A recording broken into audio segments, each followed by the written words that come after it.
Alô, Fernando Belchior mais uma vez aqui com vocês para falar sobre marcenaria, hoje com essa voz de cantor de boate, né? Sobre o que a gente vai falar hoje, pessoal? Sobre furadeiras estacionárias. De onde esse nome furadeira estacionária? Em contraposição às furadeiras portáteis, como essa que eu tenho aqui. A gente vê gente chamando esse tipo de máquina de furadeira manual. Não é uma furadeira manual, é uma furadeira elétrica portátil, ok? O assunto que a gente vai abordar hoje são furadeiras elétricas não portáteis, daí chamadas de estacionárias. Nós temos dois tipos de furadeiras estacionárias. Nós temos as furadeiras de bancada, que tem esse nome porque a base delas é apoiada sobre uma bancada, e as furadeiras de coluna, que tem sua base apoiada contra o chão, ok? Muito bem. Anatomia de uma furadeira. Quais são as partes que compõem uma furadeira estacionária? Nossa câmera 1 vai mostrar aqui pra gente. Nós temos a base, a mesa, onde está aqui a minha mão, a coluna, que é o elemento em torno do qual todos os componentes da furadeira estacionária estão fixados, o conjunto motriz, vou mostrar para vocês, conjunto motriz que é formado por um motor acoplado a uma polia que transmite rotação através de uma correia até uma outra polia, e a gente tem vários jogos de polias, tanto aqui na transmissão para o mandril quanto do motor, que permite a escolha de velocidades diferentes. Nós temos a árvore de trabalho, que é essa peça aqui, a alavanca de movimentação, que é essa que está aqui nas minhas mãos. Nós temos a escala, o mecanismo de ajuste da profundidade e o mandril, que é o componente que segura a ferramenta de corte. Ok? Muito bem, pessoal. Como saber se você precisa de uma furadeira estacionária? A resposta é bem simples. Se você precisa fazer furos com qualidade e com produtividade, você precisa de uma furadeira estacionária. Você não consegue, com uma furadeira portátil, fazer com qualidade, na mesma rapidez, os furos que você faz com uma furadeira estacionária. Por quê? Primeiro, na furadeira estacionária, como você tem uma mesa que sustenta a peça, você pode fazer com que a broca se movimente em relação à peça repetidas vezes, sem que você tenha um deslocamento e um alargamento do furo.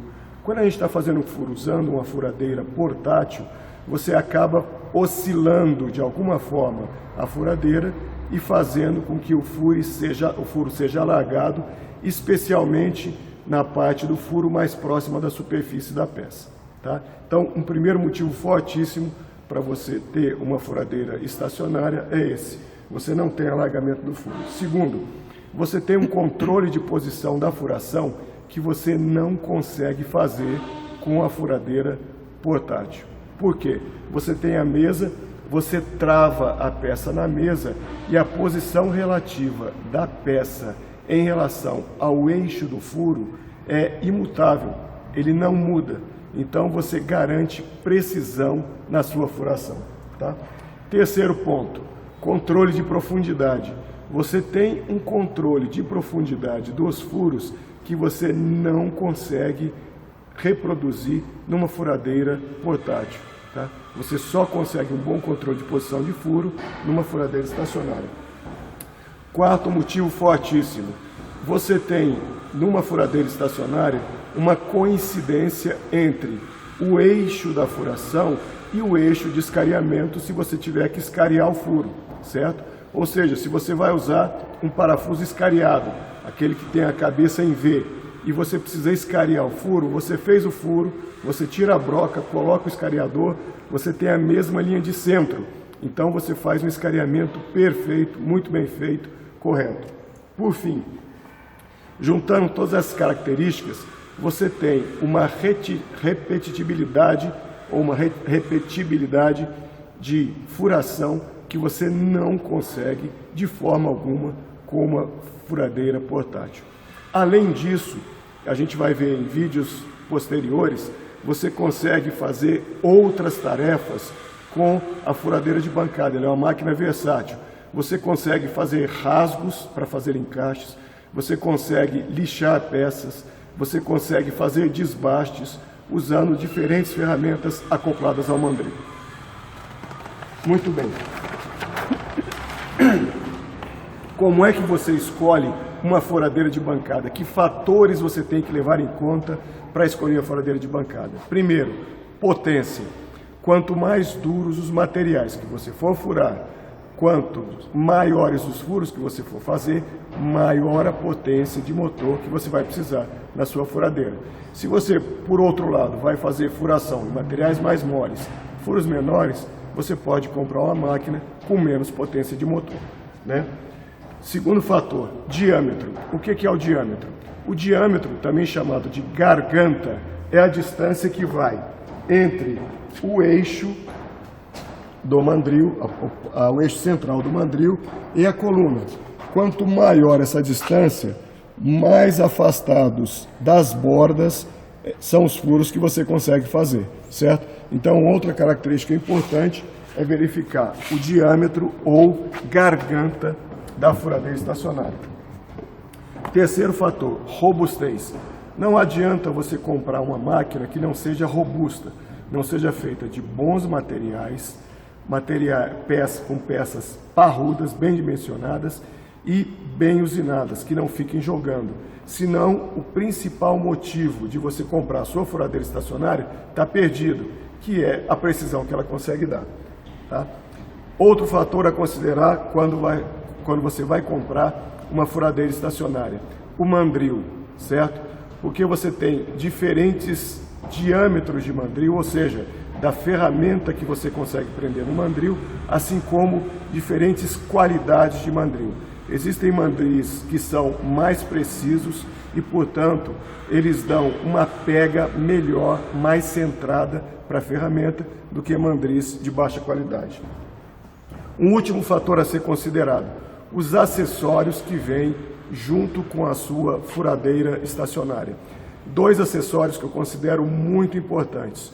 O primeiro é um mecanismo de manivela e cremalheira. Cremalheira é uma engrenagem de dente reta que, com uma alavanca, permite que você suba ou desça a mesa sem ter que fazer a mesma força que a gente tem que fazer aqui com a nossa furadeira de bancada, que não tem esse mecanismo. Um outro acessório muito bacana é o controle de profundidade acoplado à alavanca de movimentação. Na furadeira que nós temos aqui, a gente precisa fazer a regulagem de profundidade em 2 estágios, ou seja, ou com 2 mãos.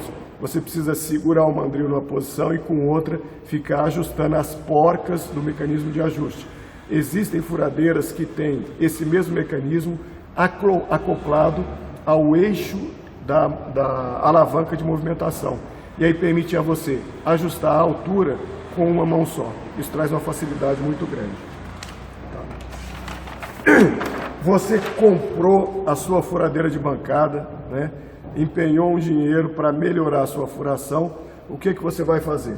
Você vai cuidar desses 2 acessórios que você vai ter que fazer, porque em geral não vem com a máquina. Quais são eles? Primeiro, você vai equipar a sua furadeira com uma mesa feita de madeira compensado MDF, com espessura mínima de 20 milímetros. E por quê? Porque essa mesa vai evitar, por exemplo, que você derrube uma ferramenta e ela caia no chão, ou que ela bata na sua mesa metálica. Vai evitar que você faça furos na mesa metálica, na mesa que acompanha a sua furadeira estacionária, e vai permitir que você prenda peças de diferentes tamanhos maiores, em relação àqueles que seriam possíveis com a mesa original. Um outro acessório que você deve acoplar à sua furadeira estacionária é uma guia para a mesa, para você poder prender a sua peça. O que eu recomendo em termos de guia? Que você pegue uma peça de madeira maciça, 3 de espessura, 5 de largura, usina um chanfro aqui a 45 graus. Esse chanfro, pessoal, é para evitar que os cavacos que caem quando você está fazendo a usinagem acabem atrapalhando o encosto da peça contra a guia. Se tem esse chanfro aqui embaixo, os cavacos podem ser empurrados ali para baixo e não vão atrapalhar, ok? Muito bem, essa foi uma aula de introdução às furadeiras estacionárias. No vídeo seguinte, a gente vai abordar outros temas sobre as furadeiras estacionárias, que são como fazer um furo bem feito, como manusear essa máquina com segurança e quais são os problemas que você pode ter quando você está fazendo uma furação, como reconhecê-los e como corrigi-los, ok? E então, vamos juntos?